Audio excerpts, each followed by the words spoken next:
Hello friends, स्टूवान के platform पर आपका स्वागत है। मैं आपका biology teacher doctor R V Singh, PhD from BHU. बच्चों, मैं पिछले 15 सालों से इस फील्ड में हूं और नीट के बच्चों की तैयारी करा रहा हूं और मुझसे जुड़े अब तक के हज़ारों बच्चे नीट क्रैक कर चुके हैं।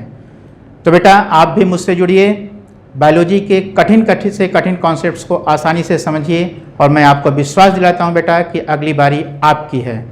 तो बेटा आओ, चलो शुरुआत करते हैं आज की क्लास। तो बच्चों, आज हम लोग एक नया टॉपिक फिर शुरू करेंगे रिवीजन के लिए। और आज का टॉपिक हमारा है ह्यूमन हेल्थ एंड डिजीज। तो आओ बेटा, चूंकि चैप्टर थोड़ा सा हमारा है तो बड़ा इंटरेस्टिंग, और हम लोगों को बहुत सारे टॉपिक्स आज कवर करने हैं और निश्चित रूप से आज आपको बहुत ज़्यादा मज़ा आने वाला है, क्योंकि बहुत सारी चीज़ें हम लोग अपने बॉडी से संबंधित चीज़ों को देखेंगे, समझेंगे और बहुत सारी ऐसी बीमारियों के विषय में भी देखेंगे कि कैसे जो है बीमारियां हमारे शरीर को अफेक्ट करती हैं। इसमें जो है कौन कौन सी कंडीशंस होती हैं जिसकी वजह से हमारी बॉडी हेल्थ जो है अफेक्टेड होता है। तो आओ बेटा, हम लोग देखते हैं कि व्हाट इज़ हेल्थ। हेल्थ क्या होता है? अगर हम बात करें आपसे कि व्हाट इज़ हेल्थ, हेल्थ क्या है, तो हेल्थ का बड़ा सिंपल सा डिफिनीशन है जो कि आपको छोटे क्लासेस से ही बताया जाता है कि it is a complete state of physical, mental and social wellbeing. It is a state of physical, mental and social wellbeing. ठीक है ना? फिजिकल, मेंटल एंड सोशल, तीन एस्पेक्ट बताया गया इसमें कि अगर कोई भी पर्सन अगर फिजिकली, मेंटली और सोशली फिट है तो वह पर्सन हेल्दी पर्सन माना जाएगा। ठीक है? तो अब अगर हम बात करते हैं कि अब ये हेल्थ फिर कैसे अफेक्ट होता है, तो हेल्थ अफेक्ट हो सकता है, कुछ कंडीशंस हैं इसके लिए कि जैसे जेनेटिक डिसऑर्डर हो जाए। जेनेटिक डिसऑर्डर का मतलब ऐसी बीमारियां जो कि जो है जो अफेक्टेड पर्सन है वो लेकर के पैदा होता है। ऐसा नहीं है कोई पर्सन जो बीमारी है वो कहीं से उसने एडॉप्ट किया है, उसको धरती पर आने के बाद वो बीमारी नहीं लगती है, वो धरती पर आने से पहले ही वो बीमारी लेकर के आता है वो। ठीक है? तो ऐसी बीमारियों को हम लोग बोलते हैं इनहेरिटेड डिसऑर्डर्स या जेनेटिक डिसऑर्डर्स। ठीक है? जो कि बच्चों को अपने पेरेंट्स से मिलता है। ठीक उसी तरीके से दूसरी बीमारियां होती हैं जो कि इन्फेक्शियस होती हैं, जो कि बीमारियां किसी न किसी पैथोजन के कारण होती हैं। पैथोजन का मतलब होता है डिजीज कॉजिंग एजेंट्स। तो डिजीज कॉजिंग एजेंट्स के कारण अगर कोई बीमारी हो रही है तो उसे हम लोग क्या कहते हैं? पैथोजेनिक डिसऑर्डर या इन्फेक्शियस डिजीज बोलते हैं। और ठीक उसी तरीके से दूसरा होता है लाइफ स्टाइल बेस्ड डिजीज। ठीक है? जिसमें क्या होता है, जैसे कि अगर प्रॉपर एक्सरसाइज ना हो तो भी बीमारी हो सकती है, ज़्यादा रेस्ट हो रहा है तो भी बीमारी हो सकती है। ठीक है? ज़्यादा अगर आदमी काम कर रहा है, रेस्ट नहीं कर रहा है तो भी बीमारी हो सकती है। जैसे कुछ बीमारियों के नाम आप लोग जानते होंगे, जैसे हाइपरटेंशन है, बहुत ज़्यादा स्ट्रेसफुल अगर आप वर्क ले रहे हैं तो वहाँ पर जो है आपको हाइपरटेंशन हो सकता है। ठीक उसी तरीके से डायबिटीज़ है या अदर बीमारियाँ जो कि जो है लाइफ स्टाइल बेस होती है, जैसे ओबेसिटी, बहुत ज़्यादा आराम कर रहे हैं, बहुत ज़्यादा मेहनत नहीं कर रहे हैं तो ओबेसिटी भी हो सकती है। तो ये सब बीमारियाँ हैं जो कि लाइफ स्टाइल बेस होती हैं। तो अब बेटा अगला पॉइंट हम लोग देखते हैं कि गुड हेल्थ कैसे हम मेंटेन करें। अगर हम बीमारियों के विषय में जान गए बीमारियां कैसे हो सकती हैं, तो अब जेनेटिक डिसऑर्डर को तो हम रोक नहीं पाते हैं क्योंकि वो तो इनहेरिट हो जाते हैं, वो तो आ ही जाते हैं, लेकिन वैसे बाकी बीमारियों को हम मेंटेन कर सकते हैं, उनसे अपने आप को बचा सकते हैं। तो कैसे हम अपने आप को बीमारियों से बचा सकते हैं? तो उसके लिए है पहली बात कि आप बैलेंस डाइट लीजिए। दूसरी बात है कि पर्सनल हाइजीन, साफ सफाई रखिए। ठीक है ना? रेगुलर जो है क्लीनलीनेस को मेंटेन करिए। फिर उसके बाद होता है रेगुलर एक्सरसाइज। रेगुलर आप एक्सरसाइज करते रहिए। एक्सरसाइज करने से बॉडी के अंदर एनर्जी कंजम्पशन होता है, एक्सेस स्टोरेज नहीं होता है, साथ ही साथ इम्यून सिस्टम भी स्ट्रांग होता है। फिर इसके बाद होता है कि awareness about the diseases and their effect.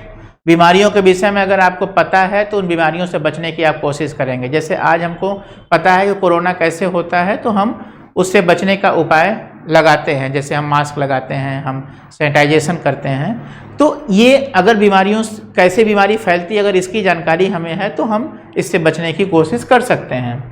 दूसरा होता है इम्यूनाइजेशन अगेंस्ट इन्फेक्शन। जैसे अभी फिलहाल एक बहुत बढ़िया एग्जाम्पल आपके सामने कोरोना खुद का है कि बीमारी आई है, इस बीमारी से बचने के लिए हम लोग क्या कर रहे हैं? वैक्सीनेशन कर रहे हैं। अपने आप को जो वैक्सीन लगवा रहे हैं ताकि हम इस बीमारी से बच सकें। इसी तरीके से बच्चा पैदा होता है तब से लेकर के लंबे समय तक उसे जो है बहुत सारी बीमारियों के वैक्सीन्स लगाए जाते हैं ताकि वो बीमारियों से बच सके। तो वही इम्यूनाइजेशन की बात आ जाती है बीमारियों से बचने के लिए।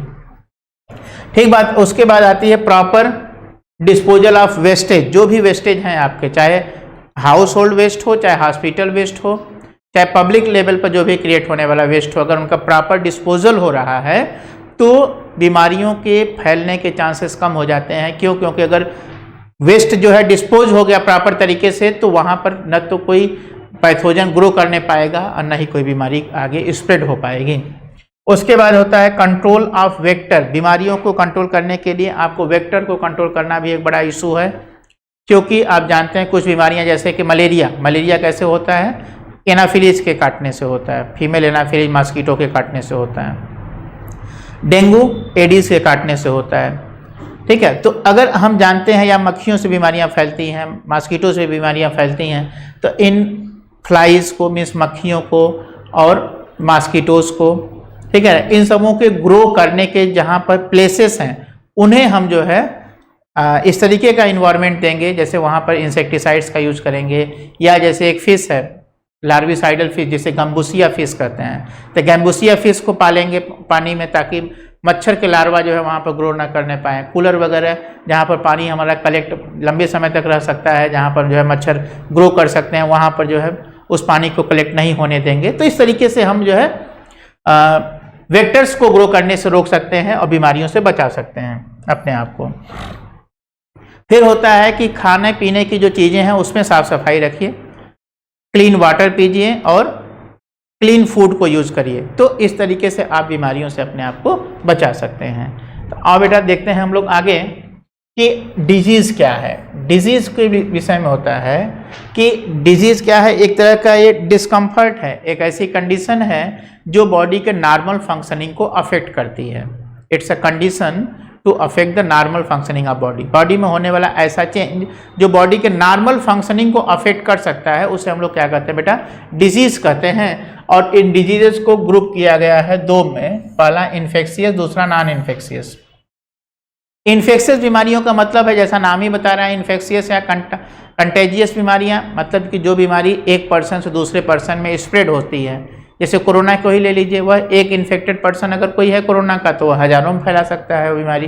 तो एक से अगर दूसरे में बीमारी फैलती है तो वह इन्फेक्शियस बीमारी होती है। और ये बीमारियां पैथोजेनिक होती हैं, मतलब पैथोजन द्वारा काज होती हैं, किसी न किसी बैक्टीरिया वायरस द्वारा काज होती हैं। जैसे एग्जाम्पल के तौर पर एड्स है, कॉमन कोल्ड है, मलेरिया है, ट्यूबरकुलोसिस है। ये सब कुछ ऐसी बीमारियां हैं जो कि एक पर्सन से दूसरे पर्सन में ट्रांसमिट होती रहती हैं। जबकि ऐसे ही कुछ बीमारियां होती हैं जो कि नॉन इन्फेक्शियस होती हैं, जो एक पर्सन में है तो उसी में रहेगी, दूसरे में नहीं पहुंचती है। जैसे हार्ट डिजीज हो गई, मेटाबॉलिक डिसऑर्डर जैसे डायबिटीज़ हो गया, ठीक है, या किसी को अगर कोई जेनेटिक डिसऑर्डर है जैसे क्लाइनफेल्टर सिंड्रोम है, ठीक है ना, या जो डाउन सिंड्रोम है, ठीक है। तो ये सब बीमारियां, या कलर ब्लाइंडनेस है, सिकल सेल एनीमिया है, हीमोफीलिया है, ये बीमारियां जो है यह स्प्रेड नहीं होती हैं एक पर्सन में, जिसको है उसी में रहेगी, वो दूसरे में ट्रांसमिट नहीं होगी। यहाँ पर भी कुछ एग्जांपल जैसे कैंसर है, हाइपरटेंशन है, ठीक है ना, डायबिटीज़ है, ये बीमारियां ये स्प्रेड नहीं होती हैं, एक पर्सन से दूसरे पर्सन में जाती नहीं हैं। दूसरी बात, अगर हम बात करें बेटा कुछ कॉमन डिजीजेस की बात करें, कुछ कॉमन बीमारियां जो कि मनुष्यों में हैं और एनसीईआरटी में दिया हुआ है और आपको पढ़ना है, इस पे बहुत सारे क्वेश्चंस आपको मिलेंगे बेटा। इन पॉइंट्स को आप ध्यान से देखेंगे, समझेंगे, क्योंकि अब जो मैं बताने जा रहा हूं यही आपका मेन पॉइंट है जहां से आपको क्वेश्चंस मिलने वाले हैं। तो चलो बेटा, तो डिजीजेस कॉजिंग ऑर्गेनिजम्स को हम लोग क्या कहते हैं? Microbes which cause the diseases are known as pathogens. Disease causing agents को हम लोग क्या कहते हैं बेटा? पैथोजन कहते हैं। और ये पैथोजन क्या हो सकता है? कोई बैक्टीरिया, वायरस, फंगस, या कोई हेलमिंथ हो सकता है, ठीक है ना, कोई प्रोटोजोन हो सकता है। ये वे चीज़ें हैं, वे ऑर्गेनिजम्स हैं जो कि बीमारियां पैदा करते हैं, ठीक है ना। हम लोग आगे देखेंगे कि कौन कौन सी बीमारियां हमारे शरीर में इनके द्वारा हो रही हैं। हालांकि होती तो बहुत सारी बीमारियां हैं, लेकिन हमें कुछ पर्टिकुलर बीमारियों को ही पढ़ना है, जिन्हें हम लोग देखने जा रहे हैं आगे, ठीक है। तो पैथोजन ये डिफरेंट मीन्स से हमारी बॉडी में इंटर करते हैं। चाहे वो खाने के रास्ते, फूड के रास्ते इंटर कर जाएं, सांस के रास्ते इंटर कर जाएं, या जेनाइटल ट्रैक्ट के रास्ते इंटर कर जाएं, या ब्लड के रास्ते, स्किन के रास्ते, किसी भी रास्ते से इंटर कर सकते हैं और ये हमारी बॉडी के मार्फोलॉजी और फिजियोलॉजी को अफेक्ट करते हैं। ठीक है बेटा, तो आओ हम लोग देखते हैं कौन कौन सी बीमारियां हैं। तो इसमें पहली बीमारी जो आपको देखने को मिल रही है वह बीमारी है टाइफाइड। टाइफाइड जिसे हम लोग एंटेरिक फीवर कहते हैं। एंटेरिक फीवर क्यों कहते हैं बेटा? क्योंकि ये इंटेस्टाइन में, इसका बैक्टीरिया इंटेस्टाइन में रहता है, इंटेस्टाइन को अफेक्ट करता है और इंटेस्टाइन में इसका जो बैक्टीरिया इसकी ग्रो करती है, इसलिए यह बीमारी एंटेरिक फीवर कहलाती है। Enteron means intestine, enteron means intestine, intestine की बीमारी है, इसलिए इसको एंटेरिक फीवर कहते हैं बेटा। और इसमें होता क्या है कि यह पहली बात तो अगर ये देखा जाए यह बीमारी होती कैसे है, तो ये होती है by the salmonella typhi. Salmonella typhi नाम के बैक्टीरिया द्वारा ये बीमारी कॉज होती है। ठीक है, इसके सिम्टम्स हैं सस्टेन्ड हाई फीवर, ठीक है ना, लंबे समय तक हाई फीवर रहता है, करीब 39 to 40 डिग्री सेल्सियस का टेम्परेचर रहता है। साथ ही साथ वीकनेस रहेगी, स्टमक एक रहेगा, वोमिटिंग रहेगी, हेडेक रहेगा, इस तरीके के सिम्टम्स देखने को मिलेगा। कॉन्स्टिपेशन भी रहेगा, कॉन्स्टिपेशन भी रहेगा। क्यों? क्योंकि इंटेस्टाइन में बैक्टीरिया ग्रो कर रही है, तो इंटेस्टाइन जो है ब्लॉक रखेगी, जिससे जो है बोलस मूवमेंट नहीं होगा और कॉन्स्टिपेशन भी डेवलप करता है ये। साथ ही साथ ये बैक्टीरिया किस पार्ट को अफेक्ट करता है? It disinfect the intestine. Actually ये टाइफाइड नाम जो दिया गया है, यह एक कुक थी जिसका नाम था टाइफाइड मैरी, ठीक है ना, टाइफाइड मैरी उनका नाम था, मैरी मेलान उनका नाम था, ठीक है ना। वैसे उनका नाम मैरी मेलान था, लेकिन उनको जो है निक नेम उनका था टाइफाइड मैरी। वो कुक थी, कैरियर थी वो बीमारी की, ठीक है, और उनमें बीमारी ये थी नहीं, उनमें कोई सिम्टम नहीं था, वो एसिम्टोमेटिक थी लेकिन कैरियर थी। वो जिसको खाना बना के खिला देती थी तो उसको ये टाइफाइड की बीमारी हो जाती थी। तो लोगों ने इस बीमारी का नाम ही रख दिया गया टाइफाइड वाली बीमारी, यानी टाइफाइड नाम रख दिया। जैसे होता है ना कि कॉमन एक नाम रख दिया जाता है किसी चीज़ का, तो ठीक उसी तरीके से ये टाइफाइड बीमारी का भी नाम ऐसे ही पड़ा, क्योंकि टाइफाइड मैरी जो थी वो खाना बना के जिसको भी खिलाती थी उसको वो फीवर की बीमारी हो जाती थी। तो उस फीवर की बीमारी को ही लोग जो है धीरे धीरे टाइफाइड कहना शुरू कर दिए, उसका नाम ही टाइफाइड पड़ा। और जब उसकी बैक्टीरिया खोजी गई तो उसके बैक्टीरिया, उसकी कॉज, उसके जब बैक्टीरिया खोजा गया तो उस बैक्टीरिया का भी नाम उसी नाम पर रख दिया गया टाइफी, क्योंकि जीनस तो उसका साल्मोनेला है लेकिन स्पेसीज क्या है उसकी टाइफी, इसलिए उसका नाम ही रख दिया गया साल्मोनेला टाइफी। और इस बीमारी को टेस्ट करने के लिए जो टेस्ट होता है उसका नाम है विडॉल टेस्ट। विडॉल टेस्ट आप याद रखोगे, विडॉल टेस्ट द्वारा इस बीमारी का पता कर लेते हैं कि ये बीमारी साल्मोनेला टाइफी का कौन सा स्ट्रेन इस पर्सन में है जो कि इन्फेक्शन फैलाया हुआ है। और बेटा आगे हम लोग देखते हैं, तो अगला हमारा बीमारी है न्यूमोनिया। न्यूमास मतलब होता है लंग्स, न्यूमास मतलब क्या होता है बेटा? लंग्स। तो न्यूमोनिया मीन्स लंग्स की बीमारी। इसमें होता क्या है कि ये हीमोफिलस इन्फ्लुएंजा या स्ट्रेप्टोकाकस निमोनी नाम की दो बैक्टीरिया हैं जिनके द्वारा ये बीमारी होती है। दो बैक्टीरिया नाम बेटा याद रखोगे, स्ट्रेप्टोकाकस निमोनी और हीमोफिलस इन्फ्लुएंजा। इन दोनों बैक्टीरिया द्वारा ये बीमारी कॉज होती है। और इसमें इस बीमारी के कुछ कॉमन सिम्टम्स हैं, जैसे फीवर होता है, चिल होता है, कफ होता है और हेडेक होता है। Fever, chill, cough and headache. और होता क्या है एक्चुअली, म्यूकस, एल्वियोली में म्यूकस ब्लॉकेज होता है, alveoli get filled with the mucus. Mucus जो है एल्वियोली में भर जाएगा लंग्स में, तो ऑक्सीजन प्रॉपर मात्रा में नहीं पहुंच पाएगा ब्लड को। और जब ब्लड को ऑक्सीजन नहीं पहुंचेगा तो नेल्स एंड लिप्स ब्लूइश होने लगेंगे। चूंकि कार्बन डाइऑक्साइड का लेवल बढ़ेगा तो ब्लू कलर जो है ब्लड का बढ़ेगा और धीरे धीरे इसका कलर कैसा हो जाएगा? ब्लूइश हो जाएगा। ठीक बेटा, तो ये ब्लू नेल्स एंड लिप्स भी इसके जो है सिम्टम्स में आते हैं। ब्लू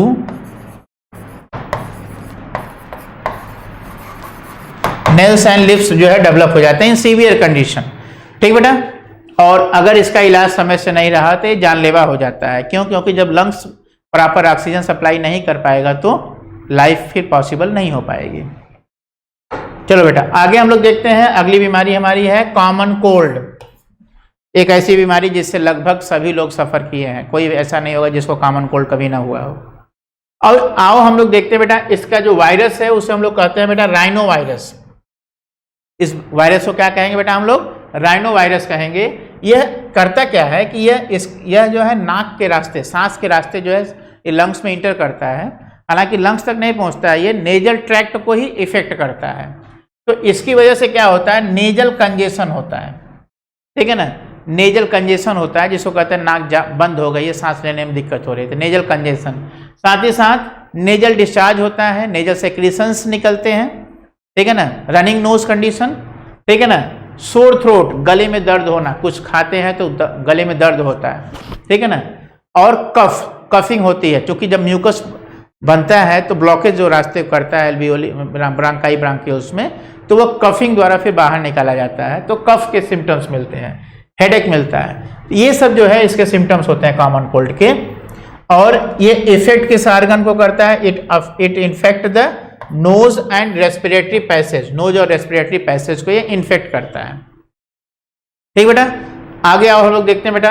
अगली बीमारी हमारी है मलेरिया। मलेरिया की यदि हम बात करें तो malaria is caused by the Plasmodium, एक तरह का प्रोटोजोवन है प्लाज्मोडियम, उसके द्वारा यह बीमारी कॉज होती है। इसके कई स्पीसीज हैं जिनको आप ध्यान दोगे बेटा, प्लाज्मोडियम वाइवेक्स, प्लाज्मोडियम मलेरी और प्लाज्मोडियम फैल्सीपैरम, जिसमें से फैल्सीपैरम जो होता है ये मैलिग्नेंट मलेरिया कॉज करता है, मैलिग्नेंट मलेरिया कॉज करता है। मैलिग्नेंट का मतलब होता है जानलेवा, ये ऐसी मलेरिया कॉज करता है जो कि जानलेवा होता है। सेरिब्रल मलेरिया भी इसे कहते हैं, क्योंकि ये ब्रेन रीजन को अफेक्ट करता है और ये जानलेवा साबित हो सकता है, इसलिए इसको मैलिग्नेंट मलेरिया भी कहते हैं, जो कि प्लाज्मोडियम फैल्सीपैरम द्वारा कॉज होता है। सिम्टम्स की यदि हम बात करें बेटा तो इसमें क्या होता है? चिल एंड हाई फीवर होता है। हाई फीवर होता है जो कि रिकरिंग होता है, एक निश्चित समय के बाद रिपीट करता है। जैसे आज शाम को 4 बजे अगर फीवर आया तो कल फिर शाम को 4 बजे आएगा, कभी कभी तो 3 से 4 दिन बाद भी रिपीट करता है। ये तो कंडीशनल होता है, अलग अलग पैरासाइट का अलग अलग होता है। बहुत सारे ऐसे, जैसे हम लोगों के रीजन में जो जनरली जो पाए जाने वाले जो हैं पैथोजेंस प्लाज्मोडियम, तो उसमें जो है वह 24 घंटे बाद उसका जो है रिकरेंस होता है फीवर का। तो इसमें फीवर आएगा लेकिन रिकरिंग होगा, और जब फीवर आएगा तो कपकपी होगी, शिवरिंग होगी, चिल होगा, ठीक है ना, यही इसके सिम्टम्स होते हैं बेटा, ठीक है, याद रखना। और ये पैरासाइट इफेक्ट करता है किस आर्गन को? लीवर को और आरबीसी को। इसके दुश्मन कौन है? लीवर और आरबीसी। इसकी पहली साइकिल लीवर में चलती है, फिर आरबीसी में चलती है। इसीलिए इस बीमारी में जो है लीवर भी बढ़ जाता है और आरबीसी की संख्या घट जाती है, यानी ब्लड की कमी होने लगती है, ठीक है, इसलिए बीमारी खतरनाक है। और बेटा अगला बीमारी हम लोग देखते हैं वह है अमीबियासिस या अमीबिक डिसेंट्री। अमीबिक डिसेंट्री कौन सी बीमारी होती है बेटा? अमीबियासिस, जिसको हिंदी में कहते हैं लोग पेचिस पड़ना। पेचिस पड़ने में क्या होता है भाई कि इंटेस्टाइन से जो है म्यूकस ही डिस्चार्ज होता है, स्टूल के साथ म्यूकस निकलता है, ब्लड भी निकलता है, ब्लड और म्यूकस का डिस्चार्ज होता है स्टूल के साथ, ठीक है। इसका काज है एंट अमीबा हिस्टोलिटिका, जो कि एक प्रोटोजोआ का मेंबर है। एंट अमीबा हिस्टोलिटिका किसका मेंबर है बेटा? प्रोटोजोआ का मेंबर है। और इसमें होता क्या है? सिम्टम में क्या है? कॉन्स्टिपेशन बना रहता है, एब्डोमिनल पेन होता है, पेट में क्रैम्प होता है, और stool with the mucus and blood clot के साथ म्यूकस निकलता है। यह लार्ज इंटेस्टाइन को इन्फेक्ट करता है, ठीक बेटा, तो याद रखेंगे आप लोग इतने पॉइंट्स इसके विषय में, क्या किया? लार्ज इंटेस्टाइन को इन्फेक्ट करता है, म्यूकसी कॉन्स्टिपेशन कॉज करता है, और साथ ही साथ stool with the blood and mucus निकलता है, ठीक है ना। अब पेट में क्रैम्प और पेन होगा। अगली बीमारी है एस्केरियासिस। एस्केरियासिस यह होता है, एस्केरिस एक हेलमिंथ है, हेलमिंथ जिसमें नीमेटोडा का मेंबर है, नीमेथ हेलमिंथीज का मेंबर है। तो इसमें होता क्या है कि इस बीमारी में इसका काज होता है एस्केरिस, यह पेट का पैरासाइट है, और पेट में जो है ये इंटेस्टाइन में इसकी जो है संख्या अगर बढ़ जाए तो इंटेस्टाइनल ब्लॉकेज क्रिएट करता है ये, जो कि जानलेवा भी साबित हो सकता है, ठीक है। इसके सिम्टम्स क्या मिलते हैं बेटा? इंटरनल ब्लीडिंग, इंटेस्टाइन के अंदर ही अंदर क्या करता है? ब्लीडिंग कराता है, मस्कुलर पेन कराता है, फीवर और एनीमिया डेवलप करता है, फीवर एंड एनीमिया डेवलप करता है, ठीक बेटा। फिर उसके बाद क्या है कि healthy person get infected through the water and vegetables. Actually होता क्या है कि इसका जो पैरासाइट है, पैरासाइट का जो लार्वा है, वह लार्वा जो है स्टूल के साथ, इन्फेक्टेड पर्सन के स्टूल के साथ ये पहुंचता है मिट्टी में। अब मिट्टी से ये लार्वा जो है फिर किसी फल सब्जी के साथ चिपका रहता है या पानी में चला जाता है। तो ऐसे लोग जो कि बिना अच्छी तरीके से फल सब्जी को धोए हुए और खा लेते हैं, तो वह लार्वा भी उनके पेट में चला जाता है और इन्फेक्शन फैला देता है। तो बेटा ये बीमारी है तो खतरनाक, क्योंकि ये जो है अगर आप देखिए तो आपके बॉडी के पूरे जो है सिस्टम को डैमेज कर रहा है ये, और कभी इंटेस्टाइनल अगर ऑब्स्ट्रक्शन क्रिएट किया तो जानलेवा भी साबित हो जाता है। चलो बेटा आगे हम लोग बढ़ते हैं। अगली बीमारी है एलिफेंटियासिस। इसे हम लोग कहते हैं क्या, फाइलेरियासिस। इसका जो कॉज है वो है वुचेरेरिया, जिसे हम लोग ये भी निमेटोडा का ही मेंबर है, एस्केरिस का ही भाई है, एस्केरिस के ही फैमिली का मेंबर है, ठीक है, उसी सेम फाइलम से बिलोंग करता है। वुचेरेरिया बैनक्राफ्टी और वुचेरेरिया मलाई नाम की जो है 2 स्पेसीज हैं जो कि एलिफेंटियासिस फैलाती हैं। इस बीमारी में होता है क्या, इसका वेक्टर क्या है, फीमेल क्यूलेक्स। इसका वेक्टर है फीमेल क्यूलेक्स।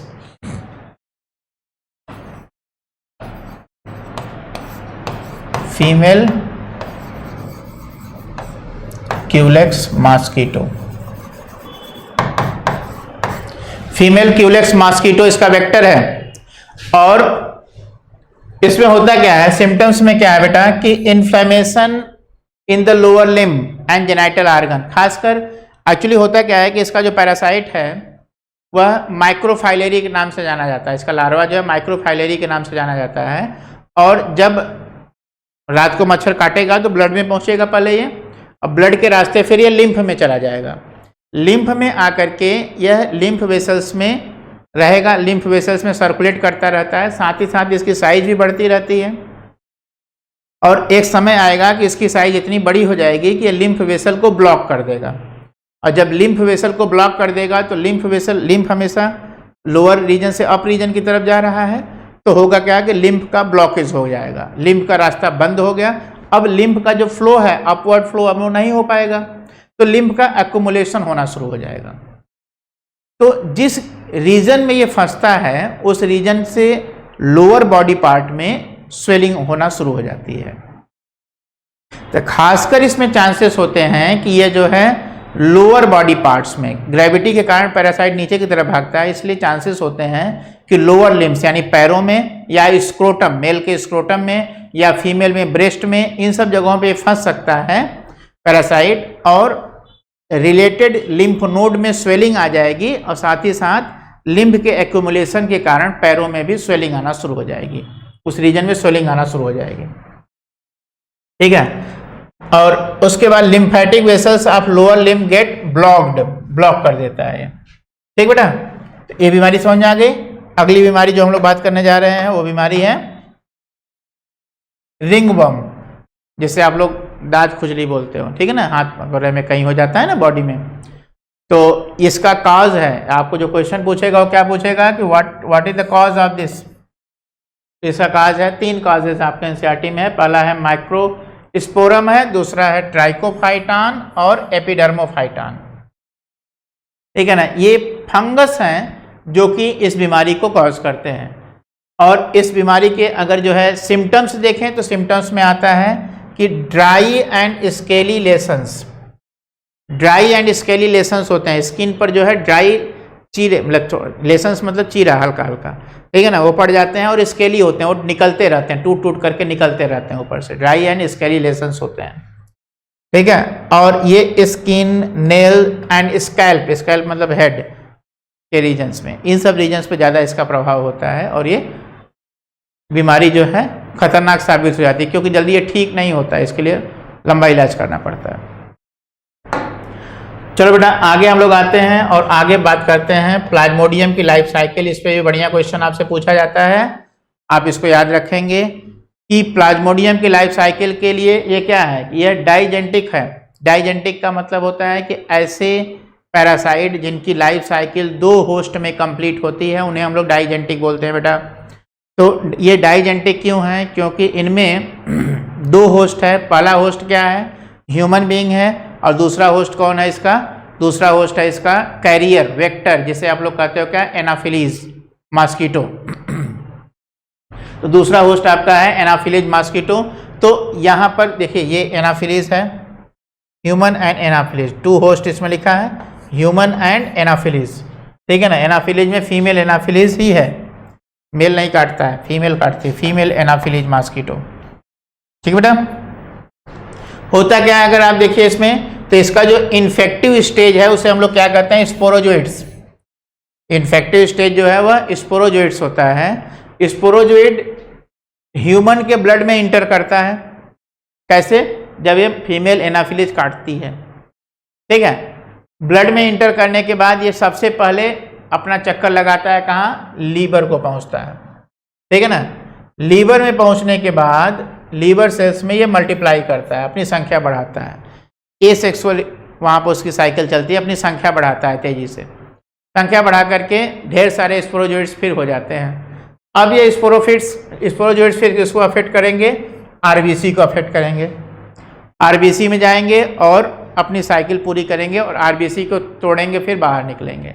जब ये आरबीसी को तोड़ करके बाहर निकलते हैं तो वहाँ पर एक केमिकल निकलता है, एक टॉक्सिक सब्सटेंस निकलता है जिसका नाम है हीमोजोइन। इसको याद रखिएगा बेटा, ये आपके लिए एक बढ़िया क्वेश्चन है, हीमोजोइन।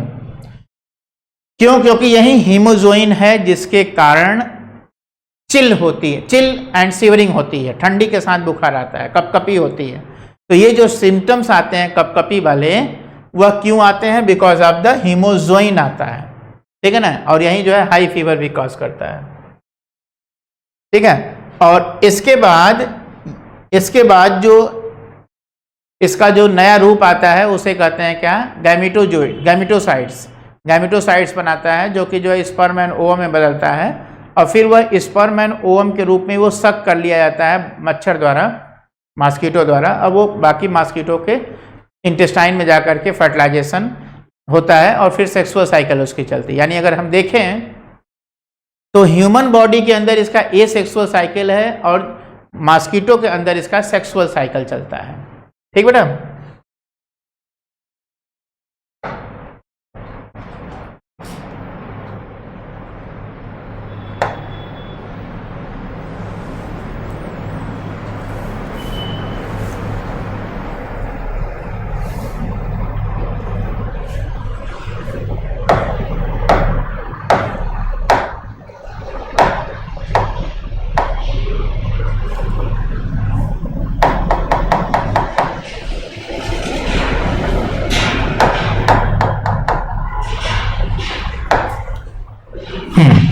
आइए देखते हैं हम लोग ये साइकिल।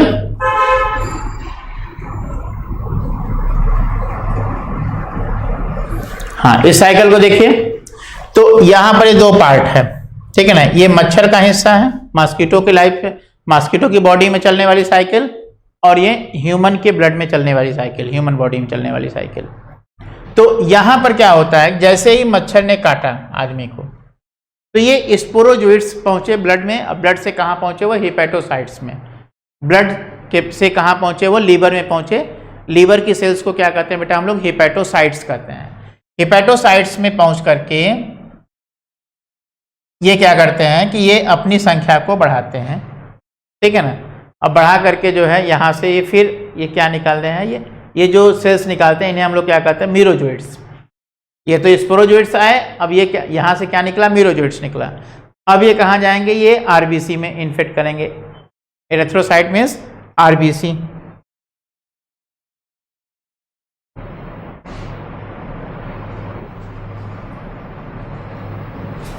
ठीक है ना।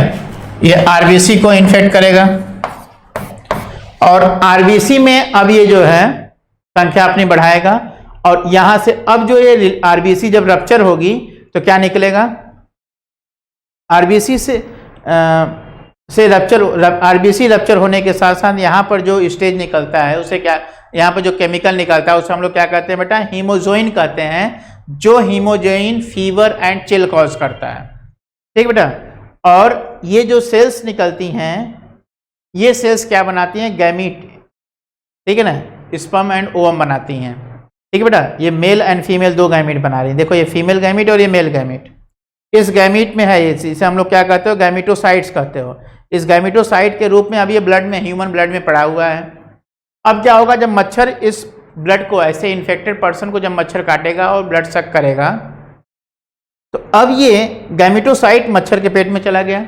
यहाँ पर देखो फर्टिलाइजेशन कहाँ हो रहा है, मच्छर के पेट में हो रहा है। ये पार्ट देखो, फर्टिलाइजेशन कहाँ हो रहा है, मच्छर के पेट में हो रहा है। इसे पूछता है कि कहाँ फर्टिलाइजेशन होता है इसका, तो fertilization takes place in gut of mosquito, mosquito के गट में फर्टिलाइजेशन होता है।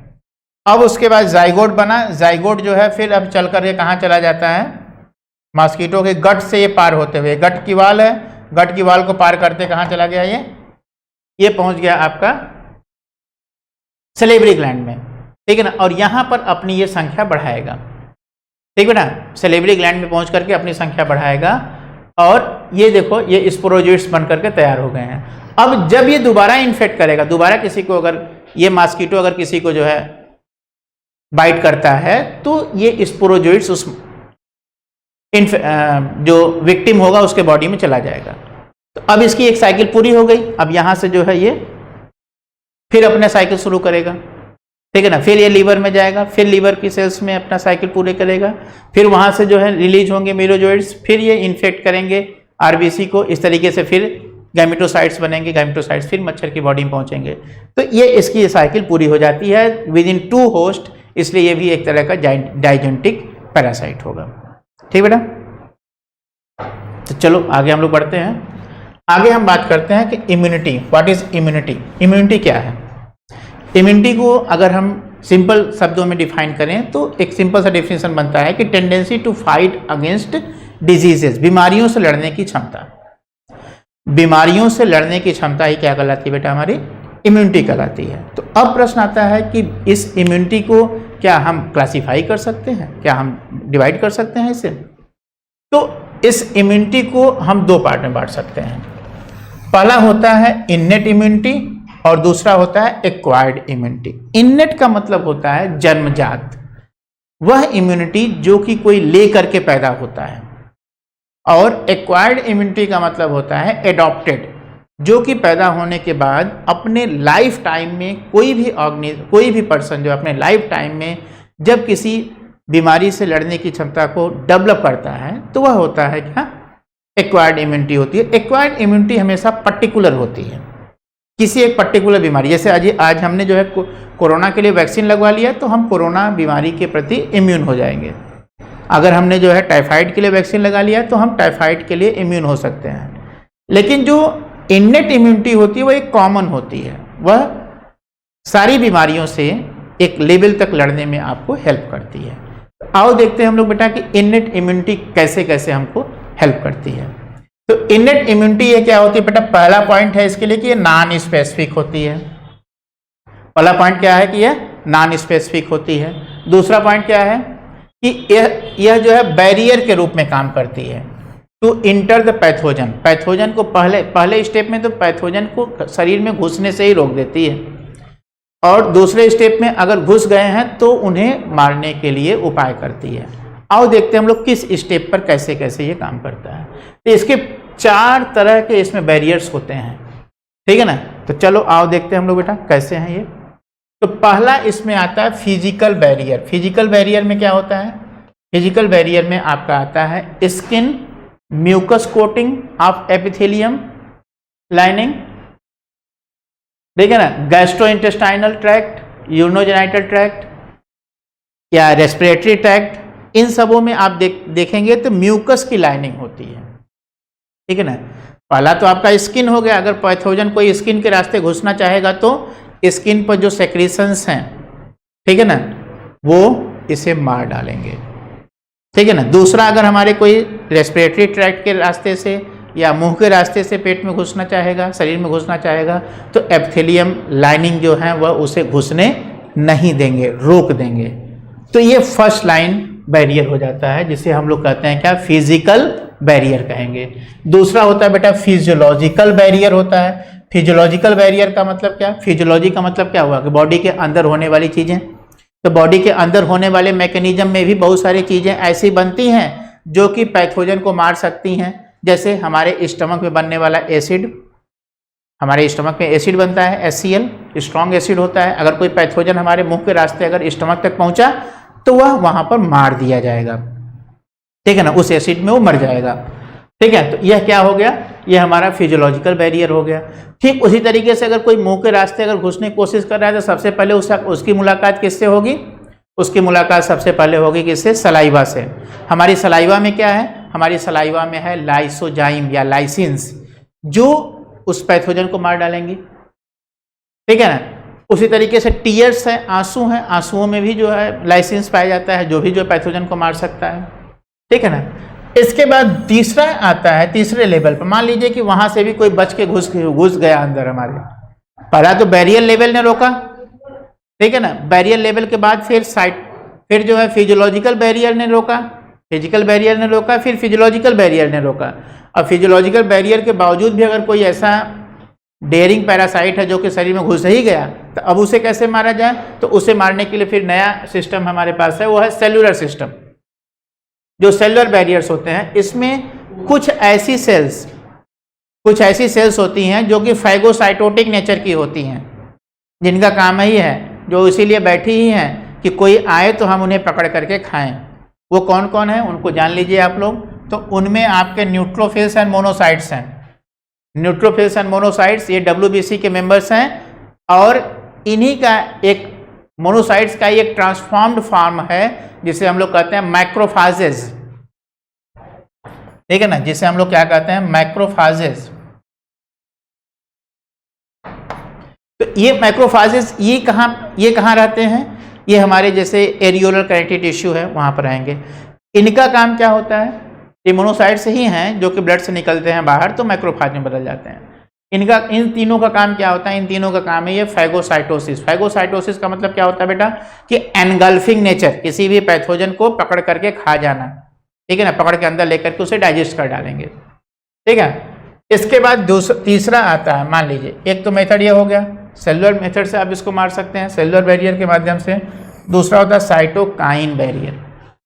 ये क्या होता है बेटा, साइटोकाइन, साइटो मतलब क्या, सेल, काइन मतलब क्या, सेक्रीशन, सेल का सेक्रीशन, ध्यान दीजिएगा, सेल का सेक्रीशन जो पैथोजन को मारने में हेल्प करता है, वो क्या है, वह बड़ी अच्छी बात है, वो है इंटरफेरॉन। इंटरफेरॉन बेटा एक ऐसी प्रोटीन होती है, जो कि वायरस इन्फेक्टेड सेल द्वारा निकाली जाती है। वायरस इन्फेक्टेड सेल द्वारा एक प्रोटीन निकाली जाती है जिसे हम लोग कहते हैं इंटरफेरॉन, जो अदर सेल्स में वायरस के एंट्री को रोक देती है, जो अदर सेल्स में वायरस के एंट्री को रोक देती है। तो इस तरीके से अगर आप देखें तो ये चार हमारे ऐसे बैरियर हैं इनेट इम्यूनिटी के, जो कि हमारी बॉडी में पैथोजेनिक इफेक्ट को रोकते हैं, ठीक है। चलो बेटा, अब आओ आगे हम लोग देखते हैं। आगे है हमारा एक डिफरेंस चार्ट, मैंने यहाँ पर दिखाया आपको, जिसमें इनेट एंड एक्वायर्ड इम्यूनिटी के बीच में डिफरेंस दिखाया गया है। पहला क्या है कि इनेट इम्यूनिटी क्या है, कि प्रेजेंट फ्रॉम बर्थ इटसेल्फ, जन्म से ये रहता है। एक्वायर्ड वाला डेवलप करना पड़ता है during the life time. Innate immunity क्या है, थ्रू आउट द लाइफ रहती है, लेकिन जो एक्वायर्ड है वो कुछ ऐसे होते हैं जो कि शॉर्ट टाइम के लिए होते हैं, कुछ होते हैं जो कि लाइफ लॉन्ग रहते हैं, ठीक है ना। फिर उसके बाद होता है कि नेक्स्ट आता है कि कॉन्टैक्ट, इनेट इम्यूनिटी में contact or exposure with the pathogen or its antigen is not essential. इसमें कोई जरूरी नहीं है, ठीक है ना, इनेट इम्यूनिटी के लिए कोई जरूरी नहीं है कि कोई पैथोजन से एक्सपोजर हो बॉडी का, तभी जो है वो इम्यूनिटी डेवलप होगी। अगर एक्सपोजर नहीं हो तो भी वह इम्यूनिटी डेवलप हो सकती है, क्योंकि वो जन्मजात है, वो जन्म से लेकर के बच्चा पैदा हुआ है। लेकिन कुछ ये एक्वायर्ड इम्यूनिटी के लिए क्या है कि एक बार पैथोजन से भेंट होना जरूरी है बॉडी का। एक बार अगर पैथोजन से भेंट हो गया तो बॉडी के अंदर उस पैथोजन को मारने के लिए इम्यूनिटी डेवलप हो जाएगी, मेमोरी सेल्स डेवलप हो जाएंगे, जो मेमोरी सेल उसमें पैथोजन के दोबारा एंट्री अगर हुई तो उसे तुरंत मार गिराएंगे। तो इसीलिए जो है पैथोजन के साथ एक्सपोजर होना जरूरी है, चाहे पैथोजन से सीधे एक्सपोजर हो जाए या पैथोजन के ही दूसरे रूप से, जिसे आप लोग वैक्सीन कहते हो, वैक्सीन से अगर एक्सपोजर कर देंगे तो भी जो है इम्यूनिटी डेवलप हो जाती है। दूसरा बात आता है कि इननेट इम्यूनिटी इज इनहेरिटेबल, ये जनरेशन आफ्टर जनरेशन ट्रांसमिट होता है, लेकिन एक्वायर्ड बेटा यह जिसने डेवलप किया उसी के साथ रहेगी, अगले जनरेशन में नहीं जाएगा। फिर क्या है कि it protect the individual from contraction of diseases of other organism. और ये क्या करता है एक्वायर्ड वाला कि it protect the individual from the pathogen present on other members of the same species. यह उन पैथोजन से बचाता है जिनके लिए यह स्पेसिफिक हो, यानी कह सकते हो कि एक्वायर्ड वाला स्पेसिफिक है जबकि इननेट वाला नॉन स्पेसिफिक होता है। ठीक बेटा, ये डिफरेंसेस रहे। और आगे हम लोग देखते हैं कि एक्वायर्ड इम्यूनिटी में क्या होता है। एक्वायर्ड इम्यूनिटी में क्या होता है, पैथोजन स्पेसिफिक होता है, ठीक है, और जिस पैथोजन के लिए एक बार अगर एक्सपोजर होता है उसी के प्रति जो है इम्यूनिटी डेवलप हो पाती है।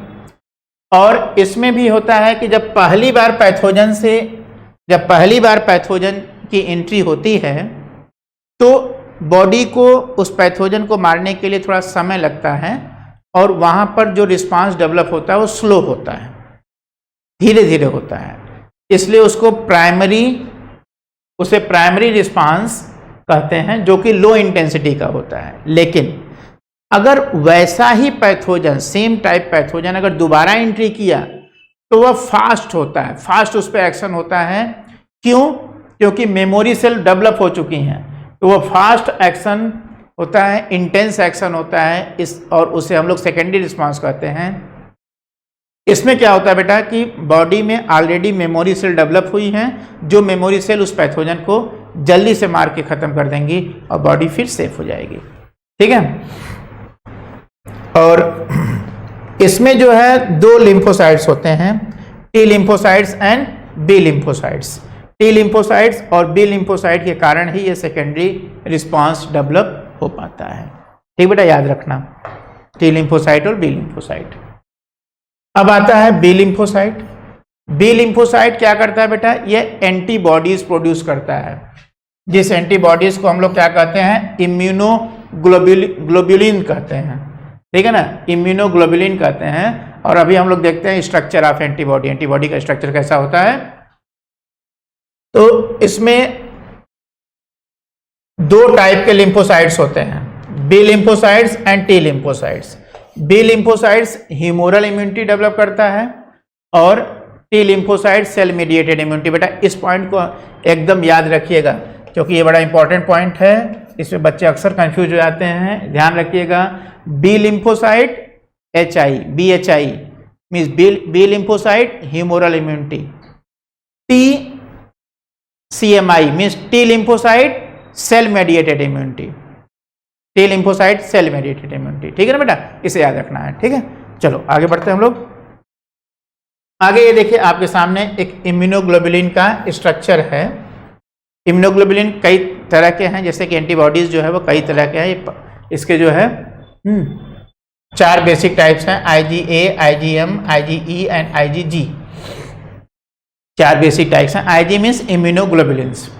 ठीक है, इसमें जो है अगर एक इम्यूनोग्लोबुलिन का स्ट्रक्चर देखें तो इसमें जो है 2 तरह के चेन होते हैं। 2 हैवी चेन है, ये हैवी वाला, और 2 लाइट चेन है। ठीक है ना, इसीलिए इसको हम लोग H2L2 के नाम से जानते हैं। इसे हम लोग H2L2 के नाम से जानते हैं।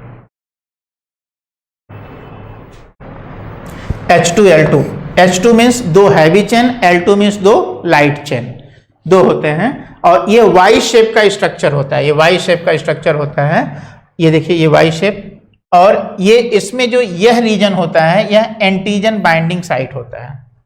ठीक बेटा, यह एंटीजन बाइंडिंग साइट होता है, यहीं से ये पैथोजन के साथ, एंटीजन के साथ बाइंड होता है और उन्हें डिस्ट्रॉय करता है। याद रखना है आप लोग कि इसमें H2 एंड L2 2 हैं, दो हैवी चेन है। जैसे ये हैवी चेन हो गया और ये लाइट चेन हो गया, और ये दोनों आपस में डाइसल्फाइड ब्रिज द्वारा जुड़े रहते हैं। ये डाइसल्फाइड ब्रिज द्वारा आपस में जुड़े हुए हैं, ये डाइसल्फाइड ब्रिज द्वारा आपस में जुड़े रहते हैं। ठीक बेटा, ये बात हमेशा याद रखिएगा आप लोग। चलो आगे हम लोग बढ़ते हैं।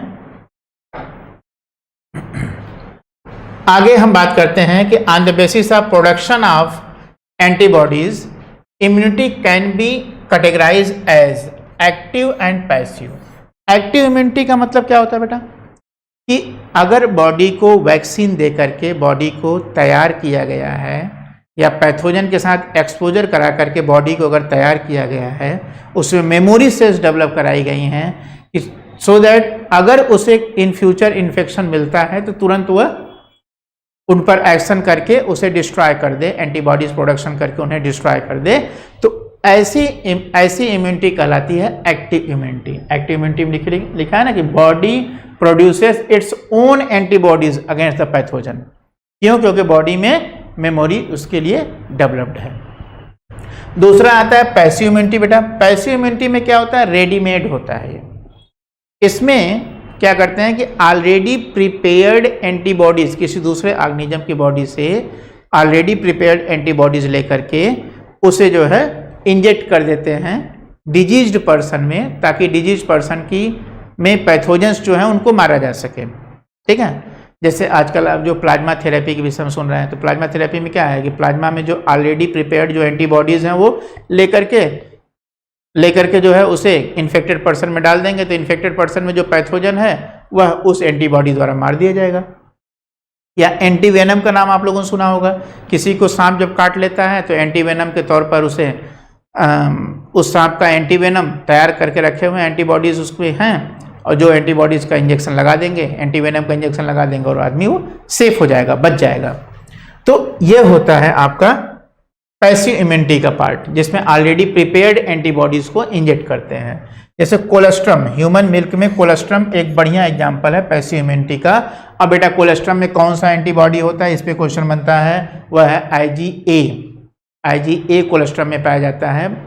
बच्चे के जन्म के बाद माँ का पहला गाढ़ा पीला दूध ही कोलेस्ट्रम कहलाता है। उसमें ढेर सारी एंटीबॉडीज होती हैं, खासकर कौन सी, IgA, जो कि बच्चे में घुसने वाले किसी भी पैथोजन को मारने में बच्चे को हेल्प करती है। ठीक बेटा, अब आती है ऑटो इम्यूनिटी की बात। ऑटो इम्यूनिटी का मतलब होता है जब बॉडी के अंदर बनने वाली एंटीबॉडीज जब बॉडी की ही सेल्स को मारना शुरू कर दें तो उसे हम लोग ऑटो इम्यूनिटी कहते हैं। ठीक है, जब बॉडी की एंटीबॉडीज सेल्फ और नॉन सेल्फ का डिफरेंस करना भूल जाए, वो न पहचान पाए कि किसको हमें मारना है किसे छोड़ना है, तो वह ऑटो इम्यूनिटी का केस हो जाता है। जैसे इसमें एक एग्जांपल बनता है आपका रूमेटॉयड आर्थराइटिस।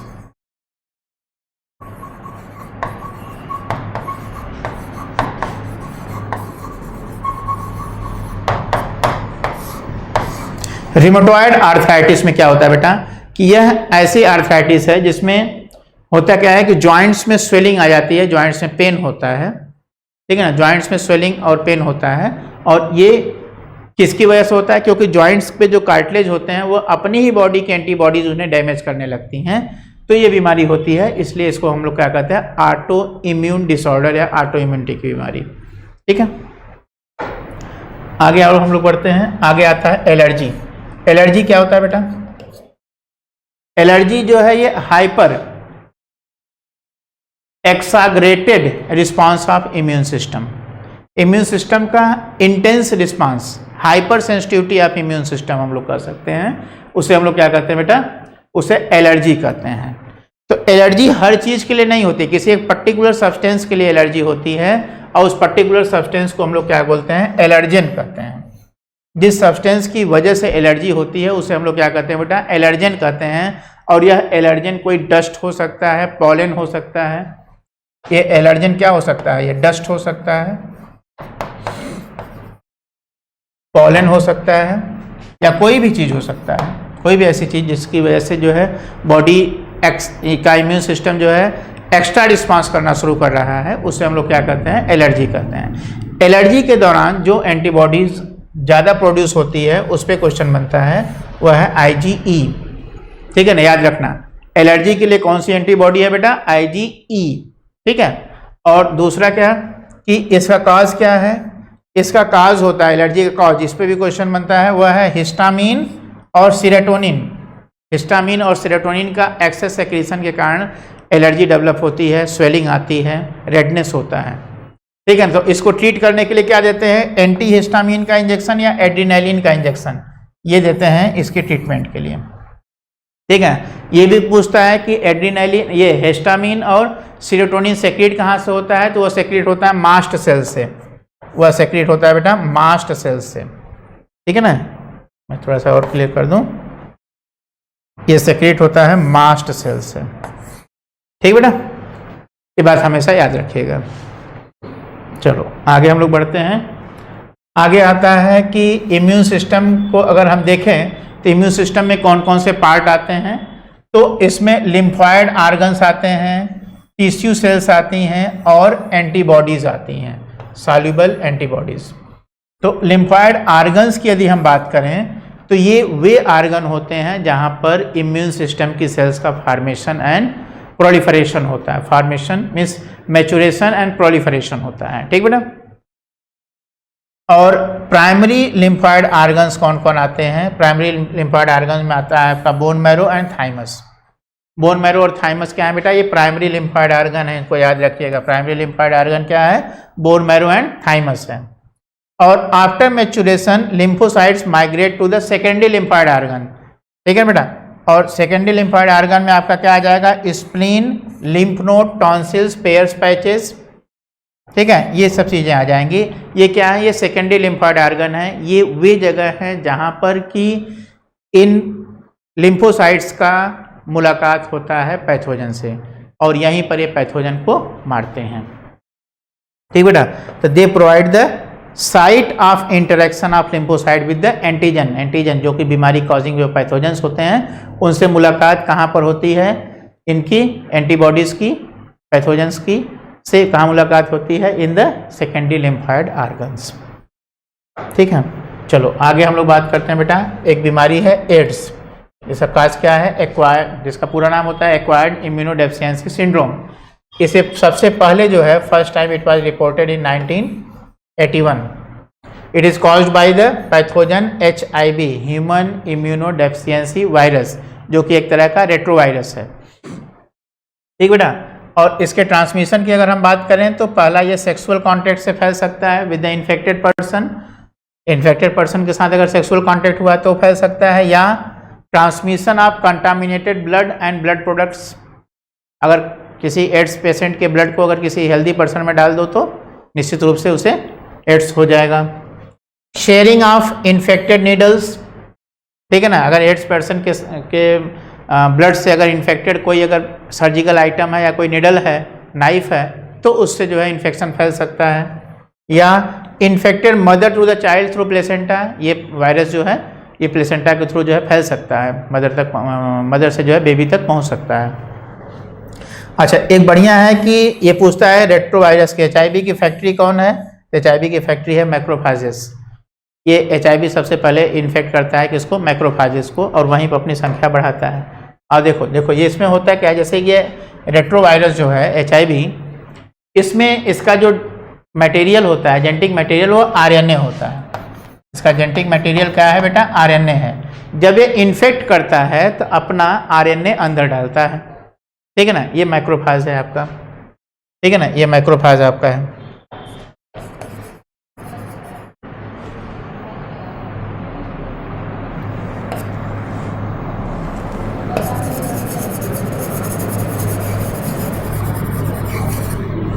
तो इसमें अपना ये इसने RNA डाला। अब ये RNA क्या होगा कि रिवर्स ट्रांसक्रिप्टेज एंजाइम के द्वारा, रिवर्स ट्रांसक्रिप्टेज एंजाइम, यहाँ पर जो एंजाइम लगेगा उसका नाम है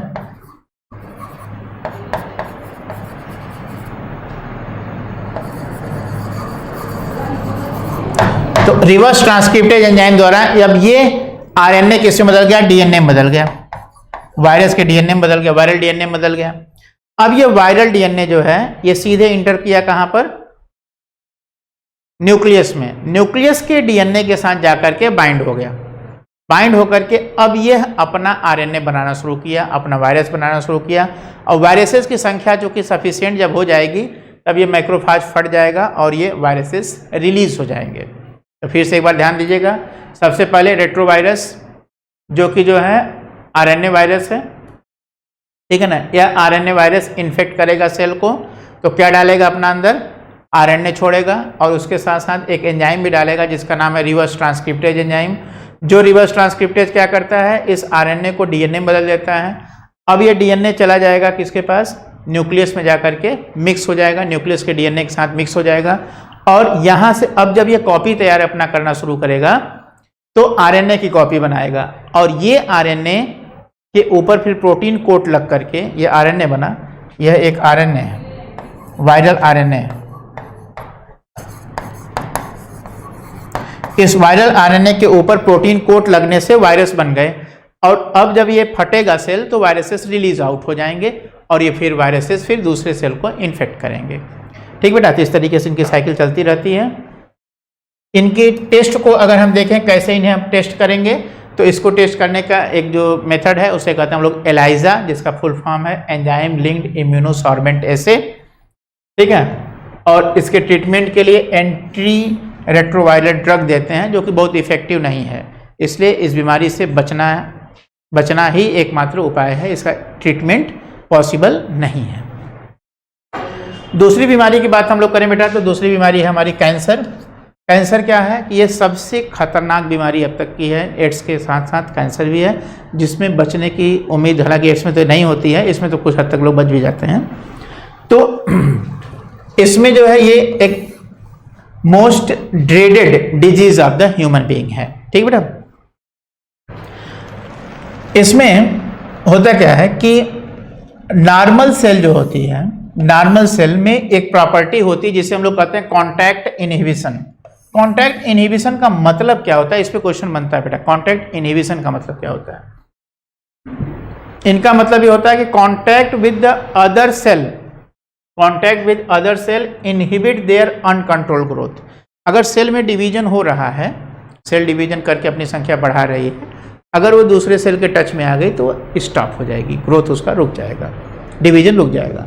इसीलिए इसका नाम ही है कॉन्टैक्ट इनहिबिशन। इनहिबिट करना मतलब रुक जाना, कॉन्टैक्ट के बाद इनहिबिट हो गया, रुक गया। लेकिन कैंसरस सेल में ऐसा नहीं होता है, अगर वो कैंसरस हो गई तो वह रुकेगी नहीं, वह डिवाइड करती रहेगी और मास ऑफ सेल बनाती है जिसे हम लोग कहते हैं क्या, ट्यूमर, ठीक है। तो cancerous cell lost this property of contact inhibition. दूसरी बात आती है कि cancerous cell continue to divide and giving rise to the mass of cell that is known as what, tumour. जिस मास ऑफ सेल को हम लोग क्या कहेंगे, ट्यूमर। अब एक ट्यूमर भी दो तरह के होते हैं, बिनाइन और मैलिग्नेंट।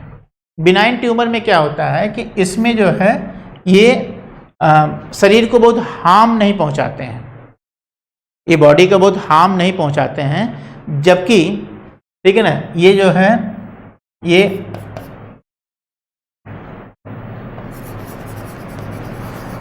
हार्मलेस है, मतलब बहुत हार्म नहीं पहुंचाते, बहुत नुकसान नहीं देते हैं शरीर को, ठीक है ना। लेकिन अगर यहीं पर ट्यूमर अगर मैलिग्नेंट हो गया, तब ये क्या करेगा कि इससे सेल टूट करके डिटैच होना शुरू हो जाएंगी और दूसरे सेल्स के टच में आएंगी तो उसे भी कैंसरस बनाना शुरू करेंगे, ठीक है ना। तो इसमें क्या होता है कि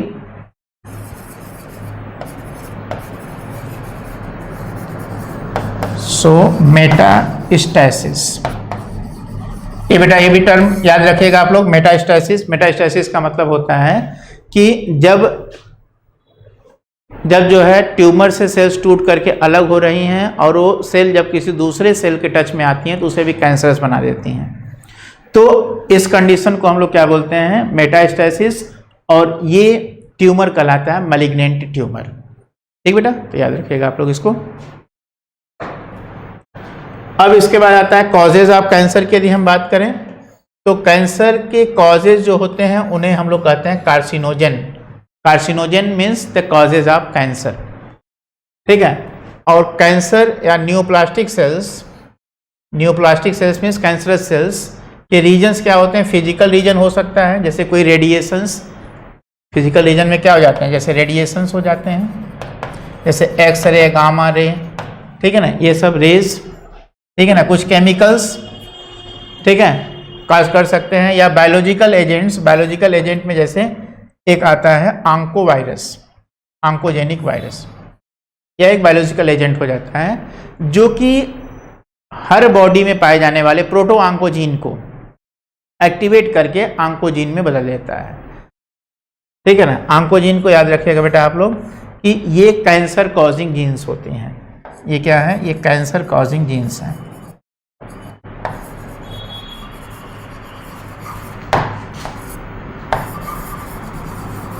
ये कैंसर कॉजिंग जीन्स होती हैं बेटा, ठीक है ना, ये कैंसर कॉज करती हैं और ये पहले शुरू में जो है प्रोटो आंकोजीन के रूप में प्रेजेंट होती हैं, लेकिन कार्सिनोजेन के संपर्क में आने से ये एक्टिवेट होकर के आंकोजीन में बदल जाती हैं और इनके आंकोजीन में बदलने के बाद सेल्स में मल्टीप्लिकेशन का प्रोसेस फास्ट हो जाता है।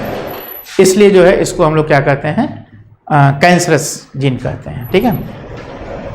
अब उसके बाद कैंसर को अगर डिटेक्ट करना हो तो डिटेक्शन के लिए, डिटेक्शन एंड डायग्नोसिस के लिए जो है पहला होता है बायोप्सी, जो कि जो है हिस्टोपैथोलॉजिकल टेस्ट होता है, ठीक है। दूसरा होता है रेडियोग्राफी, रेडियोग्राफी के माध्यम से भी हम पता कर सकते हैं, ठीक है ना। और सीटी स्कैनिंग जिसको कहते हैं कंप्यूटेड टोमोग्राफी स्कैनिंग, इससे भी कर सकते हैं, या एमआरआई मतलब मैग्नेटिक रेजोनेंस इमेजिंग। ये मेथड्स हैं जिनके द्वारा हम लोग कैंसर के विषय में पता कर सकते हैं, ठीक बेटा। अब ट्रीटमेंट की बात करें तो ट्रीटमेंट के लिए सर्जिकल है कि अगर कैंसर तो अगर रिमूव करके बिनाइन स्टेज में है तो उसे आप रिमूव करके निकाल दीजिए ट्यूमर, तो आप बचा सकते हैं पेशेंट को।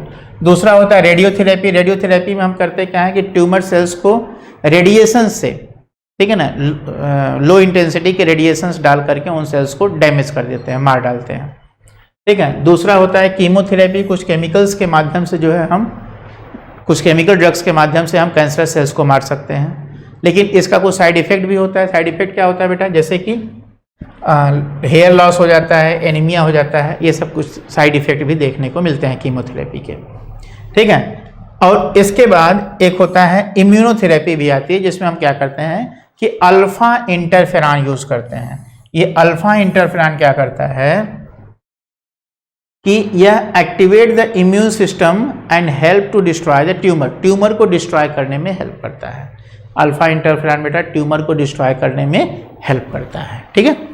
तो आओ चलो अगला पॉइंट हम लोग देखते हैं। अगला और लास्ट टॉपिक है इस चैप्टर का, वो है ड्रग्स एंड अल्कोहल अब्यूज। इसमें क्या होता है बेटा ड्रग एंड अल्कोहल अब्यूज का में कि एक्चुअली कुछ सारे ड्रग्स ऐसे होते हैं जिनको हम लोग मेडिसिन के तौर पर यूज़ करते हैं, लेकिन उनका एक्शन जो है नर्वस सिस्टम पर या कार्डियोवैस्कुलर सिस्टम पर होता है। अगर उनको हम ज़्यादा डोज में लेते हैं तो वह हमारे लिए फिर जो है हमारी बॉडी को हार्म पहुंचाता है, तो इसलिए उसे कहते हैं ड्रग एब्यूज़ कहते हैं, ठीक है ना। तो अगर हम ड्रग एब्यूज़ में बात करते हैं तो पहला ड्रग जो हमारा है वो है ओपियोइड।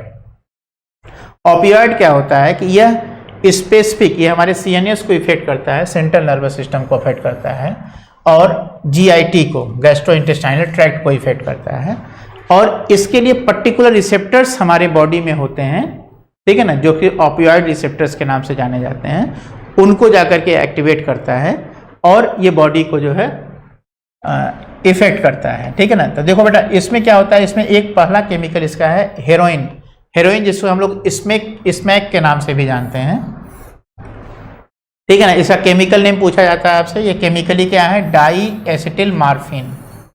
ये डाई एसिटिल मार्फिन है केमिकली ये, ठीक है ना। ये एक white odourless and brittle crystal compound होता है और इसका यूज क्या करते हैं, ये निकाला कहाँ से जाता है, ये क्वेश्चन पूछता है कि कहाँ से निकाला जाता है।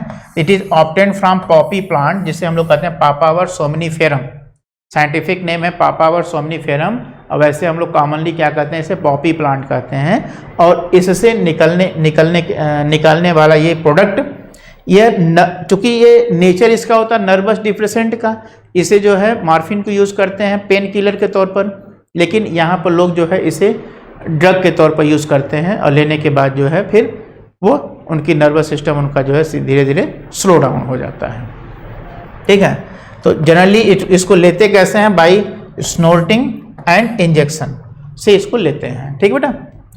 चलो, ये नर्वस डिप्रेसेंट होता है, ये भी नेचर पूछता है किस इसका नेचर क्या है, तो नर्वस डिप्रेसेंट होता है ये बेटा, ठीक है। दूसरा होता है कैनाबिनॉइड्स। कैनाबिनॉइड्स को अगर हम बात करें तो ये जो है कैनाबिस सटाइवा नाम का प्लांट है जिससे निकाला जाता है। It is obtain from cannabis sativa, obtain from a plant known as cannabis sativa. Cannabis sativa नाम के प्लांट से निकाला जाता है और इसके कुछ प्रोडक्ट्स हैं जैसे कि मैरिजुआना, हशिश, चरस एंड गांजा, ठीक है ना। इसके कुछ प्रोडक्ट्स हैं जैसे मैरिजुआना, हशिश, चरस एंड गांजा। इसका इफेक्ट क्या होता है, इसको भी लोग इनहेलेशन से लेते हैं, स्मोकिंग से लेते हैं, ठीक है ना। और इसका इफेक्ट कहाँ है, कार्डियोवैस्कुलर सिस्टम पर। इतनी पॉइंट मैं अंडरलाइन कर रहा हूँ, इसको ध्यान देंगे आप लोग। कैनाबिनॉइड्स एक केमिकल कंपाउंड है जो कहाँ से निकालते हैं, कैनाबिस सटाइवा से निकालते हैं। इसके कितने फॉर्म्स अवेलेबल हैं, मैरिजुआना, हशिश, चरस एंड गांजा। ये कहाँ इफेक्ट करता है, इनहेलेशन से लेते हैं और इफेक्ट कहाँ करता है, कार्डियोवैस्कुलर सिस्टम को, ठीक है। नेक्स्ट अगर हम बात करें तो कोका एल्कोलाइड, जिसे हम लोग कोकेन के नाम से भी जानते हैं। ये जो है कोका प्लांट, जिसे एरेथ्रोजाइलम कोका के नाम से जानते हैं, इससे निकालते हैं। और ये भी पूछता है कहाँ का नेटिव है, तो ये नेटिव है आपका साउथ अमेरिका का, साउथ अमेरिका का प्लांट है ये, ठीक है ना। और ये करता क्या है कि यह न्यूरोट्रांसमीटर्स को, न्यूरोट्रांसमीटर डोपामीन के को इफेक्ट करता है, प्रभावित कर देता है, ठीक है। और कोकेन को कॉमनली हम लोग कोक या क्रैक के नाम से भी जानते हैं, ठीक है। और इसे भी स्नोर्टिंग द्वारा, ठीक है, इनहेल करते हैं, ठीक है। और ये जो है सीएनएस को, आपके सीएनएस को स्टिमुलेट करता है, सेंट्रल नर्वस सिस्टम को स्टिमुलेट करता है, एनर्जी लेवल को बढ़ा देता है, इसलिए ज़्यादा जो है एक्टिव होकर के आदमी परफॉर्म करता है, ठीक है। Adolescence and drug abuse. Adolescence के एज में आदमी जनरली जो है ड्रग लेना शुरू करता है। कैसे शुरू करता है आओ देखते हैं। एडोलिसेंस का एज, जिसको 12 to 18 ईयर्स, जिसको टीन एजर्स के नाम से भी हम लोग जानते हैं, इसमें जनरली जो है क्यूरियासिटी कि ये देखते हैं कि ड्रग लेने के बाद होता क्या है, ठीक है, ये जानने के लिए लोग ड्रग लेना शुरू कर देते हैं। एडवेंचर, थोड़ा सा फीलिंग चेंज करने के लिए, ठीक है ना। एक्साइटमेंट, ठीक है। एक्सपेरिमेंटेशन कि करके देखते हैं, देखो कैसा लगता है, ठीक है ना।